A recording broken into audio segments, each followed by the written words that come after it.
ఒకేసారి పెట్టి ఎందుకు తిప్పలబడ్డా, అది పెట్టేటప్పుడు మామూలుగా ఉండదు మరి. గ్యారంటీ లేని సర్టిఫికెట్లు వస్తుంటాయి. హల్లెలూయా, ప్రైజ్ ది లార్డ్. దేవునికి స్తోత్రం. సంతోషమును కలుగును అంటున్నాడు దేవుడు ఉదయాన్న. ఆమేన్. కాబట్టి ఈ వాక్యాన్ని దివారాత్రములు నువ్వు ధ్యానిస్తే నీకేం కలుగుతుంది? సంతోషం. దాని తర్వాత చూడండి, ఎస్తేరు గ్రంథం 6వ అధ్యాయము 1వ మాట. ఎస్తేరు గ్రంథం 6:1. ఆ రాత్రి నిద్ర పట్టకపోయినందున రాజ్యపు సమాచార గ్రంథము తెమ్మని రాజు ఆజ్ఞ ఇయ్యగా అది రాజు ఎదుట చదివి వినిపింపబడెను. ఆమేన్. 10వ వచనం.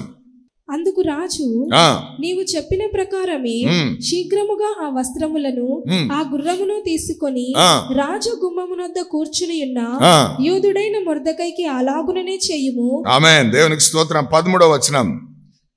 హామాను తనకు సంభవించినదంతయు తన భార్య అయిన జెరెషునకు తన స్నేహితులందరికీ తెలుపగా అతని యొద్దనున్న జ్ఞానులను అతని భార్య అయిన జెరెషును ఎవని చేత నీకు అధికార నష్టము కలుగుచున్నదో ఆ మొర్దెకై యూదుల వంశపు వాడైన, అందరు చెప్పుడు యూదుడు అని చెప్పండి గట్టిగా, అతని మీద నీకు జయము కలుగదు. అతని మీద నీకు జయము కలగదు. ఒక గొప్ప సర్టిఫికెట్ ఇచ్చింది భార్య. ఎవరితో మాట్లాడుతుంది ఆమె? నీవు పోయి మొర్దెకైతో పెట్టుకున్నావును హామాను, అతడు యూదుడు, అతని మీద నీకేం ఏం కలగదు? జయము కలగదు. హల్లెలూయా, దేవునికి స్తోత్రం. ఈ హామాన్ అనేవాడు ఏం చేశాడంటే, మొర్దెకై ఆ ద్వారం దగ్గర ఒక వాచ్మెన్గా, ఒక గేట్ కీపర్గా ఉండే ఆ మొర్దెకైని చూసినప్పుడల్లా వీని ఒళ్ళు మండిపోయేది. కారణం ఏంటంటే, ఈ హామాన్ అనేవాడికి మంచి పేరుంది రాజు దగ్గర, రాజుగారి దగ్గర మంచి గుర్తింపు ఉంది, రాజు పక్కన సీట్ ఉంది వానికి. సో వాడు రాజులాగా ఫీల్ అయ్యేవాడు. వాడు వెళ్తున్నప్పుడల్లా సాష్టాంగపడి అందరూ దండాలు పెట్టేవారు. కానీ ఈ మొర్దెకై అనే వాడు మాత్రం ఏం చేసేవాడు తెలుసా? నమస్కారం చేసేవాడు కాదు, దండం పెట్టేవాడు కాదు. అది చూసినప్పుడల్లా వీడికి ఒళ్ళు మండిపోయేది, ముఖం మార్చుకొని వెళ్ళిపోయేవాడు. వీడి సంతోషం అంతా ఆవిరైపోయేది ఆయన చూసేగానే. Praise the lord. కొంతమంది అన్నారు, ఉంటారు కదా ఉచిత సలహాలు ఇచ్చేవాళ్ళు. ఏమయ్యా, వాడు రాజు పక్కన ఉండేటోడు, వాడు పోతుంటే దండం పెట్టు, నమస్కారం చేయి. ఇంకొక మాట, మీరంతా కూడా లో క్యాస్ట్ వాళ్ళు కదా, లేనోళ్ళు కదా, మీరంతా కూడా తక్కువ జాతోళ్ళు కదా, మొక్కుతే ఏమవుతుంది, దండం పెడితే ఏమవుతుంది వాళ్ళు అని చెప్పినప్పుడు ఈయన ఏమంటాడు తెలుసా? నేను ఎవడికి దండం పెట్టను, నేను ఎవడికి సాష్టాంగపడను. కారణం ఏంటంటే, నేను యూదుడను. యూదుడు అనగా దేవుని స్తుతించేవాడు అని అర్థం. దేవుని స్తుతించేవాడిని కాబట్టి ఎవడికి నేను అంత దిగజారిపోయే స్థితి నేను చేయలేను. ఎందుకంటే అది మాకు ఆజ్ఞ. ఆమేన్. ఎవరికి దేనికి సాష్టాంగపడద్దు, నమస్కారం చేయొద్దని. అది 10 ఆజ్ఞలలో మొదటి ఆజ్ఞ కాబట్టి మేము పాటించమన్నట్టు నిలబడ్డాడు ఆయన. అది చూసినప్పుడల్లా వీడికి బాధేసి ఒకరోజు ఒక తీవ్రమైన ఆలోచన చేసి ఏం చేశాడు, మొర్దెకైని చంపుదామని ఆలోచన చేసింటే ఎట్లుండేదో కానీ, మొర్దెకై యొక్క యూదా వంశాన్ని అంతటినీ లేకుండా 128 సంవత్సరాలలో ఉన్న యూదులు లేకుండా చెయ్యాలని ఒక ఆలోచన చేసి, ఒక ప్లాన్ చేసి ఏం చేశాడు, వాడు ప్రారంభించాడు. రాజు దగ్గర అధికారమైనది, ముద్రతో కూడినది ఆ పత్రము తీసుకొని ఈ 125 సంస్థానములలో ఉన్న యూదుల వైపు అందరికీ అన్ని ప్రాంతాలకు పంపించేశాడు. అది ఇంకా వీరి మీదకి శిక్ష రాబోతున్న సమయం అది. అయితే అటువంటి సమయంలో దేవునికి స్తోత్రం, హల్లెలూయా, దేవుడు అటువంటి పరిస్థితులలో ఇన్వాల్వ్ అయితే ఎట్లుంటుందో ఇక్కడ మనం చూస్తాం. హల్లెలూయా.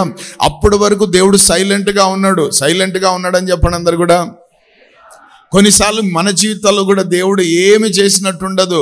మనం ఎంతో ప్రార్థన చేస్తుంటాం, మనం ఎంతో దేవుని స్తుతిస్తుంటాం, మనం ఎంతో పరిచర్య చేస్తుంటాం, మనం ఎంతో ప్రయాసపడుతుంటాం, ఏవేవో చేస్తుంటాం. కానీ ఎట్లుంటుందంటే అసలు దేవుడు ఉన్నాడా, అసలు దేవుడు వింటున్నాడా, అసలు నాకే ఇట్లా జరుగుతుందా, నాకంటే వెనుకున్న వాళ్ళు, నాకంటే ఎక్కడోళ్ళు ఎప్పుడోళ్ళో వాళ్ళు బాగున్నారే, నేను ఎందుకు ఇట్లా అయిపోయింది, నా బ్రతికేంది ఇట్లా అయిపోయిందని చాలాసార్లు మనకు అనిపిస్తూ ఉంటుంది. దేవునికి స్తోత్రం, హల్లెలూయా. ఎప్పుడైనా అనిపించిందా లేదా?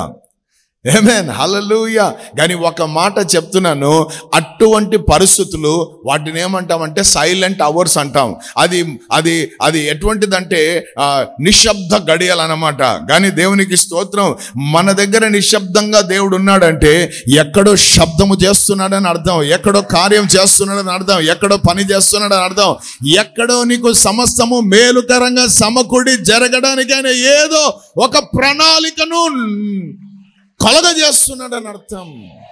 ఎవరికి నిద్ర పట్టలేదట? రాజుగారికి నిద్ర పట్టలేదు, రాజుగారికి నిద్ర పట్టలేదు. దేవునికి స్తోత్రం, హల్లెలూయా. నువ్వు రికమెండేషన్స్ పెట్టుకోవడానికి ఆ మంత్రుల దగ్గర, ఆ పెద్దల దగ్గర, అక్కడ కూడా ఆ యొక్క సెక్రటరీలను పిఎలను పట్టుకున్నావేమో, కొంచెం చెప్పన్నా, కొంచెం చెప్పండి అయ్యా, కొంచెం చెప్పండి అని వాళ్ళు వీళ్ళతో ఉన్నావేమో. కానీ నా దేవుడు ఎవరో తెలుసా? ఎవరితో పని జరగాలో, ఎవరైతే ముఖ్యమైన వారు ఉంటారో, ఎవరితో అయితే అవుతుందో వాళ్ళనే తాకుతాడు దేవుని బిడ్డ, వాళ్ళతోటే మాట్లాడిస్తాడు. దేవునికి స్తోత్రం, హల్లెలూయా. పక్కనోళ్ళతో చెప్పండి, గాలి వార్తలకు భయపడొద్దని. ఆమేన్. కాదంట, రాదంట, జరగదంట, అవ్వదంట, అంత ఈజీ కాదంట, అమ్మో వాళ్ళ కాదు, వాళ్ళ దగ్గర, వాళ్ళ చేతుల్లో. దేవునికి స్తోత్రం. నిద్ర పట్టకుండా చేయగలిగిన దేవుడు ఆయన. రాజులకు నిద్ర పట్టదు. అందరూ వినండి, దేవునికి స్తోత్రం. రాజులకు నిన్ను దీవించడానికి, నిన్ను ఘనపరచడానికి, నిన్ను మహిమపరచడానికి, నిన్ను స్థితిలో పెట్టడానికి వారికి నిద్ర పట్టదు. కానీ నీకు నిద్రనిచ్చి తన ప్రియులు నిద్రించుచుండగా వారికి దేవుడు, హల్లెలూయా. అది మన దేవునిలో ఉన్న కార్యం. చిత్రాల వాడాయన, హల్లెలూయా, ఆమేన్. నీ నమ్మకాన్ని దేవుడు ఎప్పుడు ఒమ్ము చేయడు. దేవునికి స్తోత్రం, హల్లెలూయా. రాత్రి నిద్ర పట్టక ఒకసారి మన దేశంలో జరిగిన యొక్క ఉంటాయి కదా చరిత్రలన్నీ కూడా, గ్రంథాన్ని ఒకసారి పట్టుకరండి అని పట్టుకొని వస్తే చదువురా అంటుంటే చదువుతుంటే అది చూడండి కరెక్ట్గా ఇట్లా తీసగానే మొర్దకైదే వచ్చింది. ఎప్పుడు ఎక్కడ పెట్టాలో అక్కడ ఫిట్టింగ్ పెడతాడు యేసయ్య. నువ్వు దానికి టెన్షన్ పడొద్దు, ఊరికి నిలిచిండు చూడు ఆయన కలగజేసే రక్షణ కార్యాన్ని. హల్లెలూయా. 200 ఫైళ్ళు ఉండొచ్చు, 300 ఫైళ్ళు ఉండొచ్చు, ఇంటర్వ్యూలో 1000 మంది ఉండొచ్చు. కానీ అద్భుతం ఏంటంటే అధికారుల ఫైల్ మీద చేయి పెట్టగానే ఫస్ట్ నీ ఫైల్ని టచ్ చేసేటట్టు చేస్తాడు దేవుడు. హల్లెలూయా, హల్లెలూయా. ఎవరో జీవితంలో ఈ కార్యం ఇప్పుడే దేవుడు ప్రారంభించాడు, ఇప్పుడే జరిగిస్తున్నాడు దేవుని బిడ్డ. థ్యాంక్ యూ లార్డ్, ఆమేన్, హల్లెలూయా. అయిపోయింది ప్రభా, ఇంకా మా పని అయిపోయింది, మేము చనిపోతాం, ఇంకా ఫినిష్, మా జాతి పని అయిపోయింది, ఇక మేము కనబడం భూమి మీద, మాకు దినము లేదు, ఇక అయిపోయింది మా పరిస్థితి అన్నప్పుడు ఎక్కడో పాడుబడిన ఆ ఫైల్ని తీసి దులపడం ప్రారంభం చేశారు వాళ్ళు. దేవునికి స్తోత్రం, హల్లెలూయా. నీ కొరకు అటువంటి కార్యము దేవుడు చేయబోతున్నాడు ఈరోజు. ఎందుకంటే నీకు సంతోషాన్ని కలగజేయబోతున్నాడు. ఎందుకంటే సూర్యుడు నీ మీద ఉదయించున్నాడు, నీతి సూర్యుడు నీ మీద ఉదయించున్నాడు. నీ యొక్క జీవితంలో ఎక్కడైతే మూలన పడ్డాయో, ఎన్నిక లేకుండా ఉన్నాయో, జరగవని ఉన్నాయో, అవ్వదని ఉన్నదో, రాదని ఉన్నదో, పెద్ద తాళపు చెయ్యి ఏర్పడిందో, ఈ రోజు ఆ సంఖ్యలు తెంపబోతున్నాడు. ఈ రోజు ఆ బంధకాలు ఊడగొడుతున్నాడు, ఆ ఇనుప గడియలను తెరవబోతున్నాడు. హల్లెలూయా, ఆమేన్. మొర్దకై మేలు చేశాడయ్యా, మొర్దకై మేలు చేశాడు. కానీ మేలు చేసినందుకు ఎవరు అతన్ని పట్టించుకోలేదు. నువ్వు గ్లాస్ నీళ్ళు ఇచ్చిండొచ్చు, నీవు ఒక పూట అన్నం పెట్టిండొచ్చు, నీవు బట్టలు ఇచ్చిండొచ్చు, నువ్వు నెలలు సంవత్సరాలు నీ వారిని పోషించుండొచ్చు. వాళ్ళు నిన్ను పట్టించుకోలేదేమో, వారు నీకు ఘనతను ఇవ్వలేదేమో, నీ పనితనం వారు మర్చిపోయారేమో, నీ మేలులు పొందుకొని వాళ్ళు మర్చిపోయి ఉన్నారేమో. కానీ నువ్వు భయపడొద్దు, నీవు దిగులు పడొద్దు. నీకు సంతోషము కలుగుటకు దేవుడు జ్ఞాపకము చేయబోతున్నాడు వారికి. దేవుని బిడ్డ, ఓ హల్లెలూయా. ఎప్పుడో చేసింది అని చెప్పండి అందరు కూడా. ఎప్పుడో జరిగింది అని చెప్పండి. అది ఎప్పుడు దానికి రావలసిన ప్రతిఫలం ఉంటుందో అప్పుడే ప్రభు కలుగజేస్తాడు. ఇప్పుడు ఈ యూదులకు వారికి ఇది అవసరం. అందుకే రాజుగారు నిద్ర పట్టకుండా చేశాడు దేవుడు. తీసి చదవడం ప్రారంభించారు. మొర్దెకై గురించి వచ్చింది. రాజుగారి ప్రాణం కాపాడినోడిని సన్మానం చేయలేదా? అయ్యో ఎంత పని అయిపోయింది అని అనుకుంటున్న లోపల అక్కడ ఏదో శబ్దం వినబడతా ఉంది. టక్ టక్ టిక్ టిక్ చక్ చక్ అని. ఆ శబ్దం చేసేటోడు ఎవడంటే నిశ్శబ్దంగా వచ్చి రాజుగారికి యూదుల మీద జాతి మీద పుల్లలు పెట్టి అందరినీ చంపేయాలని ఒక తీర్మానంతో పట్టుకొని వచ్చి నిలబడ్డాడు అనమాట వాడు. కొంతమంది అన్నారు, అయ్యా హామాన్ అనేవాడు వచ్చినాడయ్యా. అవునా, వాడిని పిలవండి. హామాను పిలిచారు, కూర్చోబెట్టారు. రాజుగారు అంటున్నాడు, ఒకడు మన ఎడలో ఒక మంచి కార్యం చేశాడు అనుకో, వాడిని మన రాజ్యంలో ఎట్లా గణపరుస్తాం మనం అన్నాడు. అనగానే వీడే స్వనీతిపరుడు వీడు. ఆమెన్. ఈడేమనుకున్నాడు, ఈ రాజ్యం అంతట్లో నన్ను కాకుండా దేవుడు రాజుగారు ఎవరిని గణపరుస్తాడు, నేనే దానికి అర్హుడిని, నేనే దాన్ని యోగ్యుని అనుకొని చెప్పేదానికంటే ఇంకో కొంచెం మసాలా ఎక్కువ చెప్పాడు. కొన్నిసార్లు మన జీవితంలో మనకి ఎవరో 10 రూపాయలు ఇవ్వాలనుకుంటారు, కానీ ఎందుకో వాళ్ళకి మనసు ఏమైపోతుందో తెలియదు, 10,000 చేతిలో పెట్టిపోయింటారు. అద్భుతం ఏంటంటారు, పిసినారోళ్ళు ఉంటారు. హల్లెలూయా. అదే దేవుడు చేసే కార్యం. ఇప్పుడు అక్కడ అదే జరుగుతుంది. దేవుడు ఇన్వాల్వ్ అయితే ఎట్లుంటుందో చెప్తున్నాను ఇక్కడ. ఆమెన్. సంతోషం ఎట్లా కలగజేస్తాడో మీకు చెప్తున్నాను ఇక్కడ. ఆమెన్. ఈ జాతికంతా సంతోషం ఎట్లా కలిగిందంటే ఒక వ్యక్తిని గణపరచడం ప్రారంభించాడు దేవుడు. హల్లెలూయా. అసలు తృణీకరించబడిన వాళ్ళు అసలు లేకుండా చేయాలని సాతాను ఎన్నో కంకణాలు కట్టుకున్నాడు, కానీ వారిని ఆ రాజ్యంలో మూల స్తంభాలుగా దేవుడిని నిలబెట్టినాడు. దేవుని బిడ్డలారా, ఇది యెహోవా వలన జరిగిన కార్యము. హల్లెలూయా. వెంటనే పిలిచి అడిగితే వాడు అన్నాడు, అయ్యా వాడికి రాజుగారు ఇచ్చే వస్త్రాలు ధరించాలా, కిరీటం పెట్టాలా, రాజుగారు ప్రయాణించే వాహనం ఎక్కాలా, ఆ ముందు కొంతమంది డప్పులు పట్టుకొని చాటించాలా, రాజుగారి చేత వీడు గణపరచబడుతున్నాడు అని టప టప టప టప ఒక సెలబ్రేషన్ చేయాలయ్యా అని అంటే, వెంటనే ఏమన్నాడు తెలుసా, నువ్వు వెళ్ళి ఆ వాచ్మెన్గా ఆ డోర్ దగ్గరున్న ఆ మొర్దెకైని తీసుకొని పని చేయిపో అన్నాడు. దేవునికి స్తోత్రం. హల్లెలూయా.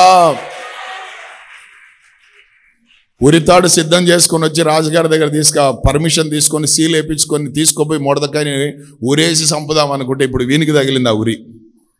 ఆమేన్. హల్లెలూయా. దేవునికి స్తోత్రం. ఇంకా రాజుగారి దగ్గర నాశనం బయలుదేరిందంటే ఎంత కష్టమైనా ఎంత ఇష్టం లేకున్నా పనులు కొరుక్కొని చేయాల్సిందే.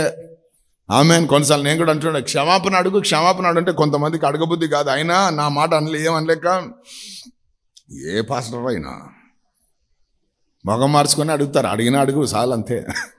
హల్లెలూయా. వీడన్నీ చేసి మామూలుగా కాదంట తల మీద దుప్పటి వేసుకొని ఎక్కిలబడి ఏడుస్తున్నాడు. ఏమైంది? పని అయిపోయింది. అందరూ ఆమెందని చెప్పండి. హల్లెలూయా. సంతోషమును కలగజేశాడు దేవుడు. సంతోషమును యూదుల జీవితాల్లో దేవుడు ఏం చేశాడు? కలగజేశాడు. అందరూ ఆమెందని చెప్పండి. హల్లెలూయా. దేవునామానికి మహిమ కలుగును గాక. నిన్ను గణపరిచే విషయమును బట్టి నీకేం కలుగుతుంది?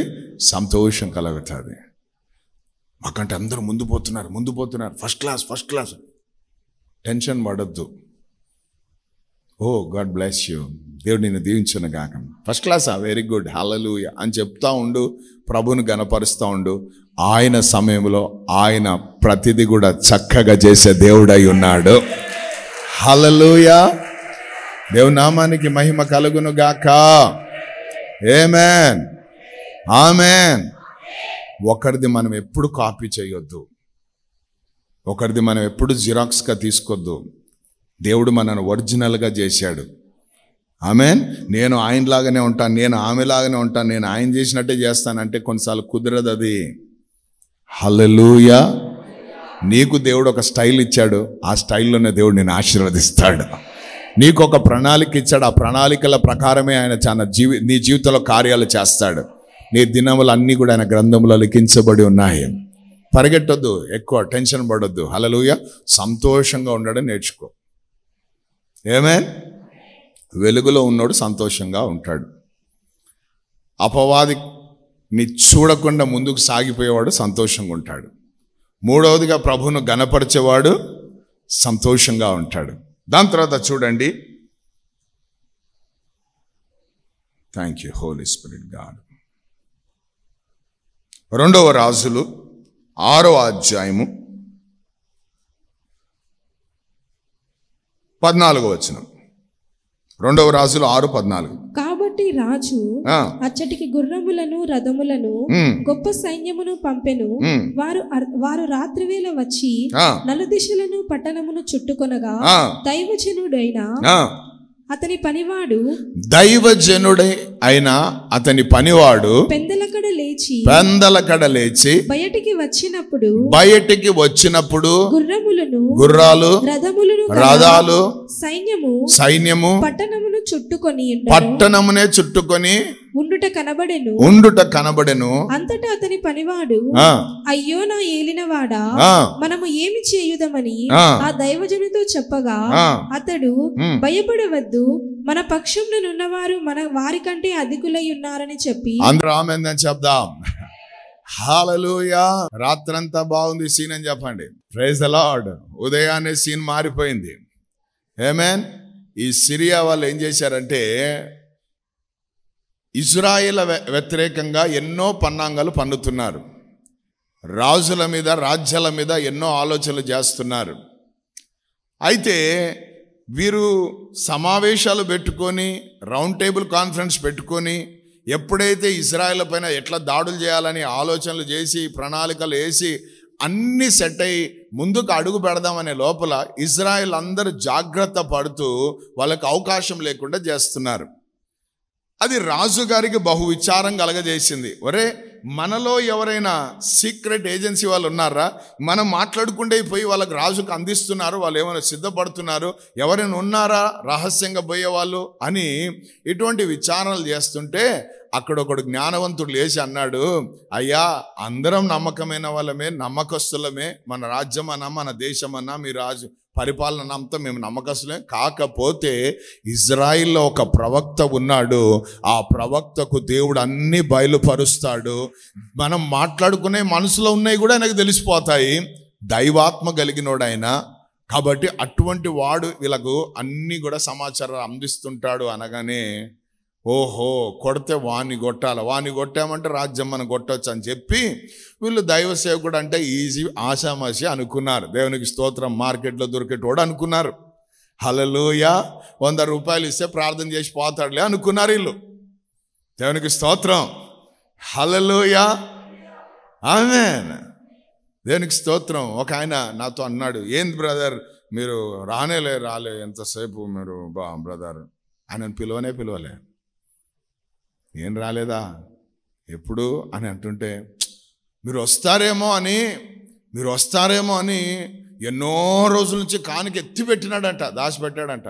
అంటే దాని అర్థం ఏంటంటే కానుకుంది కాబట్టి వస్తాడులే అని చెప్పడానికి. ఎప్పుడు పిలవలే, మీరు వస్తారన్నట్టు. మళ్ళీ అడిగితే పక్కింటి వాళ్ళు పిలిచారు నన్ను, వాళ్ళ ఇంటికి నేను వస్తే వీళ్ళ ఇంటికి వస్తాను అనుకున్నాడట. అట్టిట్లా పోతాం? పిలవని దానికి మర్యాద ఏమైనా ఉంటుందా? పొరపాటున పోయినా ఏమి ఇప్పుడు వచ్చినామంటే? దైవ సేవకులం మేము, దేవుని రాయబారులం మేము, ప్రభు పిలుపు అందుకొని వచ్చిన వాళ్ళం మేము. ఆమేన్. హల్లెలూయా. గేజులం కాదు మేము. దేవునికి స్తోత్రం. ఎక్కడ కానుకలు ఇస్తే, ఎక్కడ సొమ్మిస్తే, ఎక్కడ చెక్కులు ఇస్తే పరిగెట్టడానికి. దేవునికి స్తోత్రం. ఆత్మ నడిపింపులో ముందుకు సాగేవాళ్ళం. సో ఎత్తిపెట్టానన్నా, మీకు ఇయ్యాలని ఎత్తిపెట్టానన్నా అంటే నేను ఒకే మాట అన్నాను, ఆ ఎత్తిపెట్టిని తెచ్చి మందిరంలో ఏం చెప్పినాను.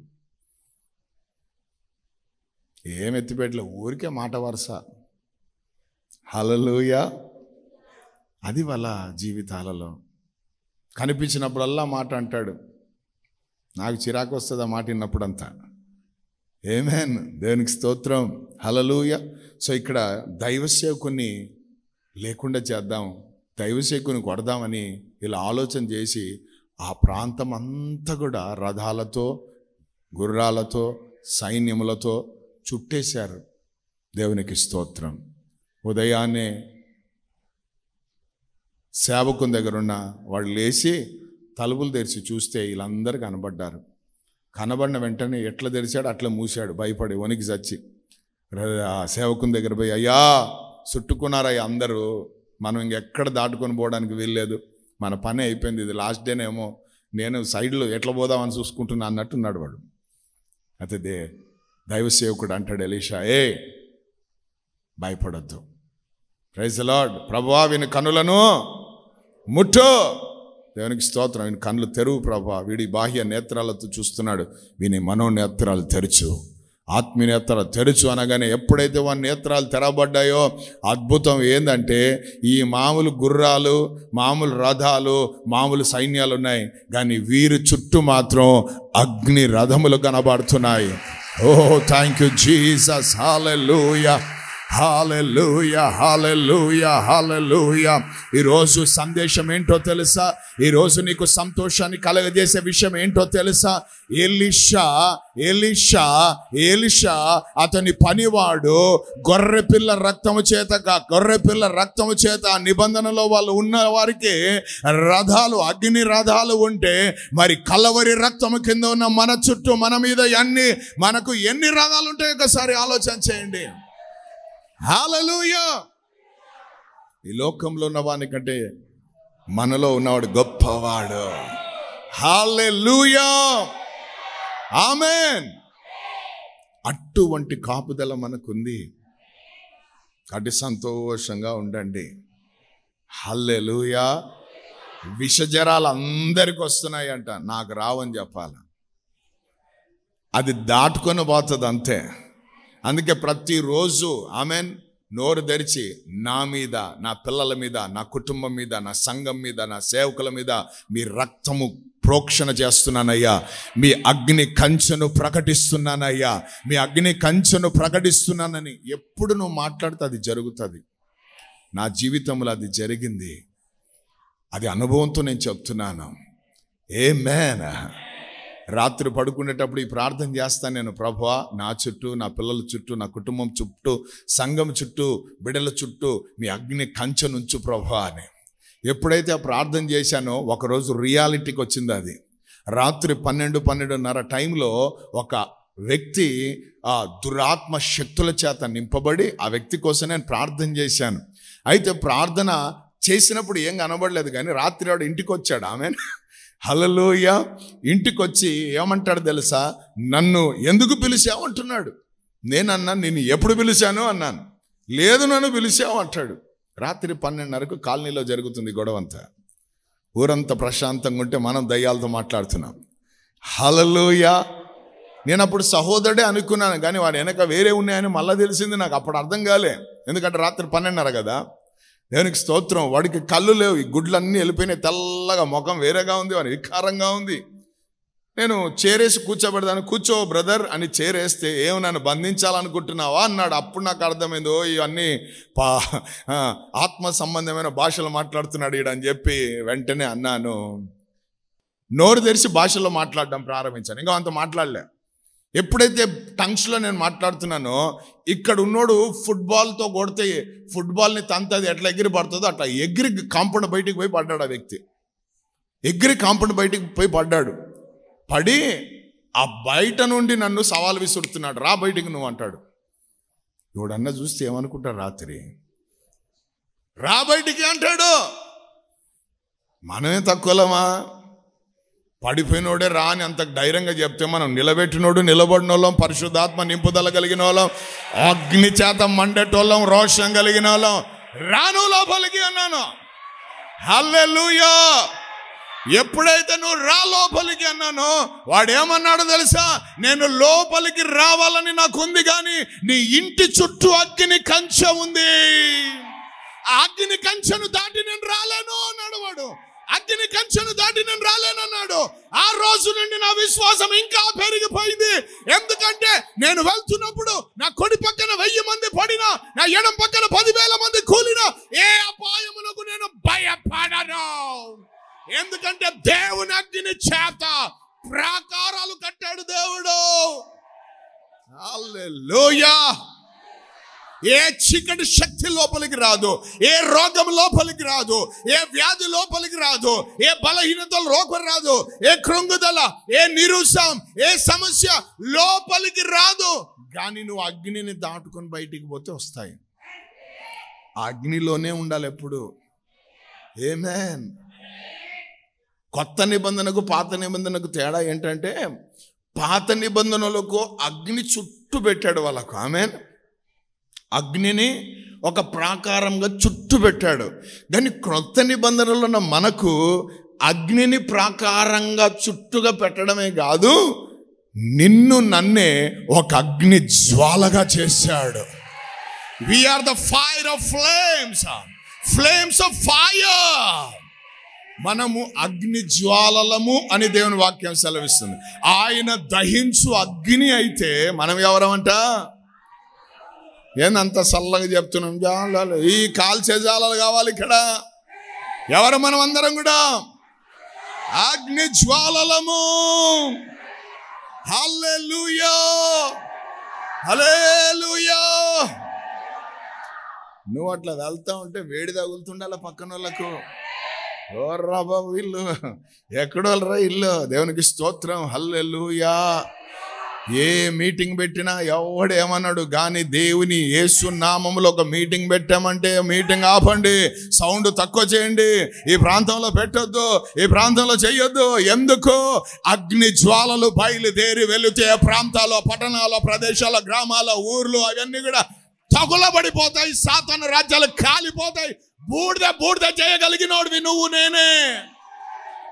అది మనలో ఉన్న కెపాసిటీ, అది మనలో ఉన్న బలము, అది మనకిచ్చిన అధికారము. అందుకే యేసు ప్రభు అంటాడు, శత్రు బలం అంతటి మీద నీకు అధికారం ఇచ్చాను. శత్రునేంది గణపరిచేది నువ్వు, శత్రునేంది బలపరిచేది నువ్వు, శత్రును గొప్ప చేసేది ఏంటి? నోరు మూసుకోవాలి. శత్రువు గురించి ఎప్పుడు మాట్లాడద్దు. మనం మిత్రుడి గురించి మాట్లాడు, మన స్నేహితుని గురించి మాట్లాడు. హల్లెలూయా. అన్న, నా మీద మాంత్రిక క్రియలు చేస్తున్నారన్నా, నా కుటుంబం పైన మాంత్రిక క్రియలు చేస్తున్నారన్నా, నిమ్మకాయ పడిందన్నా, వంకాయ పడిందన్నా, ఎర్రగడ్డలు పడినాయన్నా అన్నా, దేవునికి స్తోత్రం. ఖర్చు లేకుండా చేస్తున్నారన్నా, అవన్నీ తీసుకొని ఉదయాన్నే సంతోషంగా వాటిని కడిగి కోసుకొని నిమ్మకాయ జ్యూస్ చేసుకొని తాగు. దేవుని బిడ్డ, సంతోషాన్ని దేవునికి కలగజేశాడు. పచ్చిమిరపకాయలు తీసుకొని కడిగి తాలింపులు వేసుకొని వాడుకో. దేవుని నామానికి మహిమ కలుగును గాక. నీకు వ్యతిరేకంగా రూపింపబడిన ఏ ఆయుధం వర్ధిల్లదన్నాడయా? ఏ ఆయుధం వర్ధిల్లదన్నాడు? శాపాలు పెడుతుందన్న అత్త, శాపాలు పెడుతుందన్న కోడలు, శాపాలు పెడుతున్నాడన్న మామ, శాపాలు పెడుతున్నారన్న ఇంటి పక్కన వాళ్ళు, ఎదురోళ్ళు, ఏడు. దేవునికి స్తోత్రం. నీవు దానికి భయపడవలసిన అవసరం లేదు, దానికి నువ్వు జడియవలసిన అవసరం లేదు, దానికి నువ్వు కృంగిపోవలసిన అవసరం లేదు, దానికి నువ్వు ఏడవలసిన అవసరం లేదు, నీ ముఖాన్ని వికారం చేసుకోవలసిన అవసరం లేదు. అట్టి పరిస్థితుల మధ్యలో ఆ రోజులైతే వాళ్ళు బట్టలు చించుకొని, ఆ రోజులైతే వాళ్ళు బురదలు కూర్చొని వాళ్ళు దుఃఖాన్ని, సలాపాన్ని తెలియజేశారు. కానీ మనం ఆ నిబంధనలం కాదు, మనము క్రొత్త నిబంధన జనాంగము. దేవుని బిడ్డ, అటువంటి పరిస్థితుల్లో ఉన్న మనము ఆ పరిస్థితుల మధ్యలో నుంచి లేచి దులుపుకొని చెప్పవలసిన మాట, నాకు, నా కుటుంబానికి, నాకున్న వాటికి వ్యతిరేకంగా రూపింపబడిన ఏ ఆయుధాలు వర్ధిల్లవు.